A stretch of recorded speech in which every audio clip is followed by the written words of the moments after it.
बिस्मिल्लाहिर्रहमानिर्रहीम अस्सलाम वालेकुम व्यूअर्स। आज की रेसिपी बहुत ही मज़े की बनने वाली है, बहुत ही मज़ेदार और ब्यूटीफुल सा आज हम जैम रेडी करेंगे। ऑरेंज जैम की रेसिपी आपके साथ शेयर करने वाली हूँ।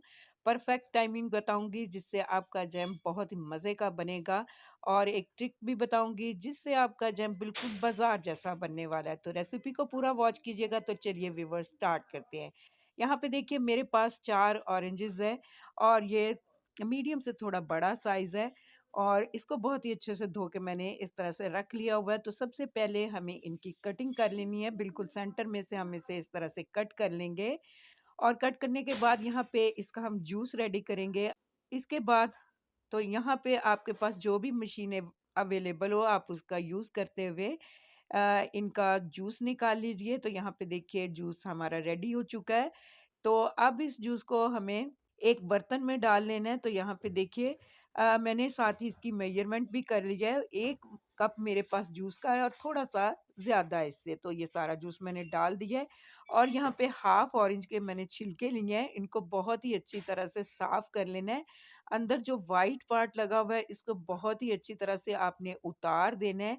यही व्हाइट पार्ट होता है जो आपके जैम को कड़वा बना देता है, या फिर जूस को भी। तो इसे उतार देते हैं। यहाँ पे देखिए कितने साफ हो गए हैं। तो यहाँ नाइफ की हेल्प से या फिर आप सीजर की हेल्प से इसकी कटिंग कर लीजिए। यहाँ पे बारीक बारीक मैंने इसे स्लाइसिस में कट कर लिया है। तो ये स्लाइसेस सारे हम इस जूस के अंदर इस तरह से ऐड कर देंगे, और अब इसमें बारी आती है हमें इसमें चीनी ऐड करनी है। तो जिस कप से मैंने जूस को मेजर किया था उसी कप से मैंने 1 कप भर के इसमें चीनी का भी डाल दिया है। जितना जूस होगा आप उतनी ही चीनी इसमें ऐड करेंगे, तो जैम बहुत ही मज़े का बनने वाला है। तो यहाँ पे देखिए अब इसे पकाने के प्रोसेस की तरफ चलते हैं। तो जैम को मैंने पकने के लिए यहाँ पे रख दिया है। तो यहाँ आपको परफेक्ट टाइमिंग बताऊंगी। सिर्फ 15 मिनट आपने इसे कुक कर लेना है मीडियम टू लो फ्लेम पे, और थोड़ी-थोड़ी देर के बाद आप साइडें इसकी साफ करते जाएँ और इसे पकने के लिए छोड़ दें। यहाँ पे देखिए व्यूअर्स जैम को पकते हुए हो गए हैं ठीक 12 मिनट। इसके बाद यहाँ पे मैं डाल रही हूँ 1 टेबलस्पून भर के लेमन जूस। ये डालने से जैम के अंदर चीनी के क्रिस्टल नहीं बनने पाएँगे। तो इसे मिक्स कर लेते हैं, और 3 मिनट के बाद यहाँ पे मैं आपको दिखा रही हूँ जैम को पकते हुए हो गए हैं यहाँ पे 15 मिनट।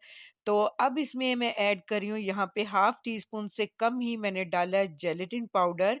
ये डालने से आपका जो जैम है वो बिल्कुल ऐसे लगेगा जैसे आप बाजार से लेके आए हैं। बहुत ही अच्छा सा ये थिक कर देता है चीज़ों को जेलेटिन पाउडर। तो हाफ टी स्पून से कम ही आपने इसमें डालना है। अच्छी तरह से मिक्स कर देंगे। 2 मिनट तक सिर्फ मैं इसे पका लूंगी। इसके बाद फ्लेम को ऑफ कर देंगे और जैम को ठंडा होने देंगे। यहाँ पे देखिए व्यूअर्स जैम रूम टेम्परेचर पे आ चुका है। तो अब यहाँ पे साफ सुथरा एक इस तरह से शीशे का कंटेनर लेंगे आप। कोई भी साफ सुथरा कंटेनर लेके जिसमें बिल्कुल पानी ना हो, खुश्क हो, इसमें जैम को इस तरह से डाल लीजिए। ये जैम बहुत ही मज़े का बना था, और यहाँ मैं आपको जो मैंने जैम बहुत दिन पहले बनाया था उसको भी दिखा रही हूँ। देखिए ये कितना अच्छा इसका भी टेक्सचर है। इसमें मैंने जेलेटिन पाउडर ऐड नहीं किया था, और अगर आप नहीं डालना चाहते तो मत डालिए, इसके बगैर भी जैम बन जाएगा।